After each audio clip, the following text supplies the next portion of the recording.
नमस्कार दोस्तों, आप सभी का स्वागत है एक बार फिर से हमारे YouTube चैनल शिवानी को सुना में। आज मैं आपके लिए एक नई प्रस्तुति लेकर आई हूँ। आज की इस प्रस्तुति में मैं आपको निर्जला एकादशी व्रत 2023 में कब पड़ने वाला है, इस व्रत के बारे में आपको बताऊंगी। तो आइए शुरू करते हैं। निर्जला एकादशी का व्रत अन्य व्रतों से मुश्किल और अधिक लाभकारी माना जाता है। भगवान विष्णु जी की विशेष कृपा पाने के लिए यह व्रत कब रखा जाएगा और इस व्रत का क्या महत्व है, इसके बारे में मैं आपको बताऊंगी।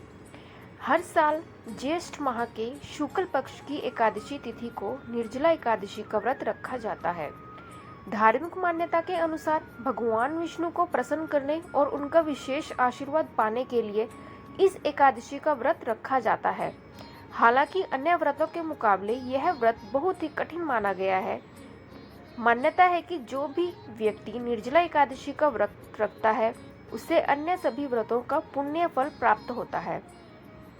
इस दिन बिना कुछ खाए और बिना जल ग्रहण किए यह व्रत रखा जाता है। ऐसा करने से भगवान विष्णु जी विशेष रूप से प्रसन्न होते हैं। तो आइए जानते हैं कि एकादशी की तिथि और इसका महत्व क्या है। हिंदू पंचांग के अनुसार इस वर्ष निर्जला एकादशी की तिथि 30 मई 2023 दिन मंगलवार को दोपहर 1:07 पर शुरू होगी। हालांकि इसका समापन अगले दिन यानी 31 मई 2023 दिन बुधवार को 1:45 पर होगा। वहीं इस व्रत का पारण का शुभ मुहूर्त 1 जून 2023 को प्रातःकाल 5:24 से लेकर 8:10 तक रहेगा। धार्मिक मान्यता के अनुसार इस व्रत में जल भी ग्रहण नहीं किया जाता है।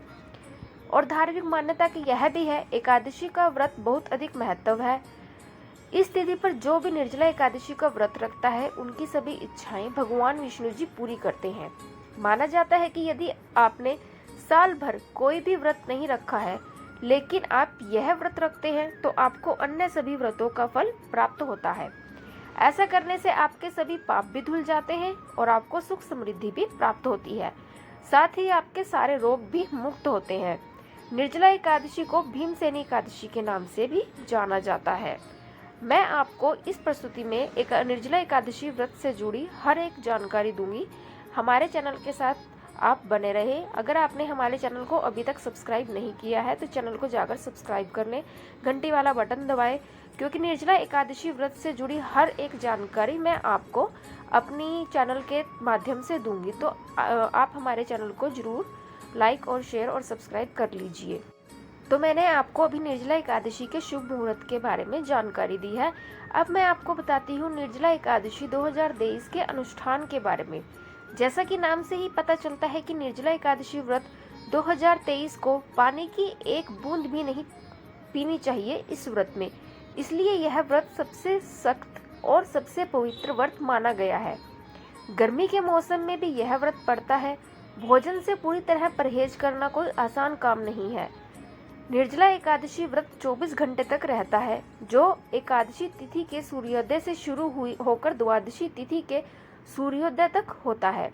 किसी प्रकार की व्याधियों से पीड़ित या दवाई खाने वाले को निर्जला एकादशी का व्रत नहीं रखना चाहिए। ऐसे भक्तों के लिए आंशिक उपवास को मंजूरी दी गई है, क्योंकि कठोर उपवास नियमों की तुलना में भगवान की भक्ति अधिक आवश्यक है। निर्जला एकादशी व्रत की शुरुआत दशमी से हो जाती है। इस प्रार्थना को पूरा करने के बाद भक्तजन सूर्यास्त से पहले भोजन चावल के बिना भोजन करते हैं। पूरी निर्जला एकादशी का दिन व्रत जारी रहता है।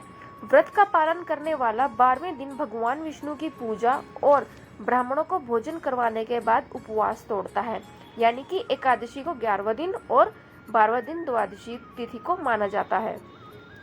निर्जला एकादशी के दिन भगवान विष्णु जी को पूरे समर्पण के साथ पूजा की जाती है। भक्त अपने स्वामी को तुलसी के पत्ते, फूल, फल और मिठाई चढ़ाते हैं। भगवान विष्णु की मूर्ति को सुंदर रूप से सजाया जाता है और शाम को ढोल और अगरबत्ती के साथ पूजा की जाती है। निर्जला एकादशी व्रत के पालनकर्ता को पूरी रात जागते रहना चाहिए और इसीलिए वे इस अवसर के लिए आयोजित भजन और कीर्तन में भाग ले सकते हैं। भगवान विष्णु जी के मंदिर में जा सकते हैं, वहां जाकर भी पूजा अर्चना कर सकते हैं। इस दिन भगवान विष्णु को समर्पित विष्णु सहस्त्र नाम और अन्य मंत्रों का आप जाप कर सकते हैं।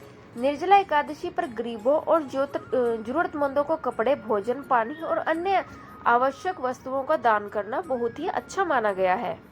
निर्जला एकादशी के दिन हमें पीले वस्त्रों को अर्पित करना चाहिए। निर्जला एकादशी के दिन जगत के पालनहार भगवान श्री हरि विष्णु को पीले रंग के वस्त्र अर्पित करें। ऐसा कहा गया है कि ऐसा करने से सभी परेशानियां दूर होती है। निर्जला एकादशी व्रत के लिए दान का भी बहुत महत्व है। इस दिन पीले वस्त्र, तिल, फल आदि चीजों का किसी जरूरतमंद को जरूर दान करें आप। इससे पुण्य की प्राप्ति होती है। निर्जला एकादशी के दिन घर में केले का पौधा लगाएं। ऐसा करना शुभ माना गया है। वहीं हर गुरुवार को इस पौधे में हल्दी मिलाकर जल को अर्पित करें। ऐसा करने से भगवान विष्णु जी बहुत जल्दी प्रसन्न होते हैं और हर परेशानियों से छुटकारा मिल जाता है। मान्यता है कि पीपल के पेड़ में भगवान विष्णु जी का वास होता है, इसलिए निर्जला एकादशी के दिन यदि आप किसी तरह का उपाय नहीं कर सकते तो पीपल के पेड़ के नीचे जल जरूर दें। तो यह थी कुछ आवश्यक जानकारी जो हमें एकादशी के दिन करनी चाहिए। अब मैं आपको निर्जला एकादशी व्रत को करने की पूजा विधि बताती हूँ। तो आइए शुरू करते हैं निर्जला एकादशी व्रत की पूजा विधि। जो श्रद्धालु वर्ष भर की समस्त एकादशियों का व्रत नहीं रख पाते, उन्हें निर्जला एकादशी का उपवास अवश्य करना चाहिए, क्योंकि इस व्रत को रखने से अन्य सभी एकादशियों के बराबर पुण्य प्राप्त होता है। इस व्रत की विधि इस प्रकार है। इस व्रत में एकादशी तिथि से सूर्योदय से अगले दिन द्वादशी तिथि के सूर्योदय तक जल और भोजन ग्रहण नहीं किया जाता है। एकादशी के दिन प्रातःकाल स्नान के बाद सर्वप्रथम भगवान विष्णु का विधि विधान से पूजन करें। इसके पश्चात भगवान का ध्यान करते हुए ओम नमो भगवते वासुदेवाय मंत्र का जाप करें।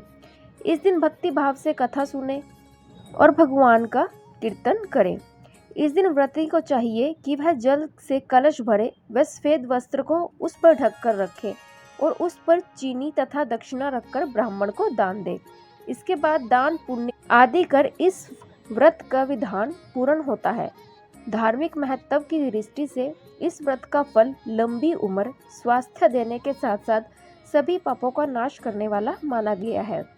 यह एकादशी व्रत धारण कर यथाशक्ति अन्न, जल, वस्त्र, आसन, जूता, छतरी, पंखी तथा फल आदि का दान करना चाहिए। इस दिन जल कलश का दान करने वाले श्रद्धालुओं को वर्ष भर की एकादशियों का फल प्राप्त होता है। इस एकादशी का व्रत करने से अन्य एकादशियों पर अन्न खाने का दोष छूट जाता है तथा संपूर्ण एकादशियों के पुण्य का लाभ भी मिलता है। श्रद्धा पूर्वक जो इस पवित्र एकादशी का व्रत करता है वह समस्त पापों से मुक्त होकर अविनाशी पद को प्राप्त होता है। तो यह थी एकादशी, निर्जला एकादशी व्रत के बारे में कुछ जानकारी। ऐसे ही आपको और भी बहुत सी जानकारी निर्जला एकादशी व्रत के बारे में हमारे चैनल पर सुनने को मिलेगी। हर प्रकार की छोटी से छोटी जानकारी हम आपको अपने चैनल के माध्यम से देंगे। तो आप हमारे चैनल के साथ जुड़े रहें। चैनल को लाइक, शेयर और सब्सक्राइब जरूर करें। अपने मित्रों के साथ इसे साझा जरूर करें और एक प्यारा सा कमेंट जरूर दें। उम्मीद करती हूँ आपको हमारी यह प्रस्तुति अच्छी लगी।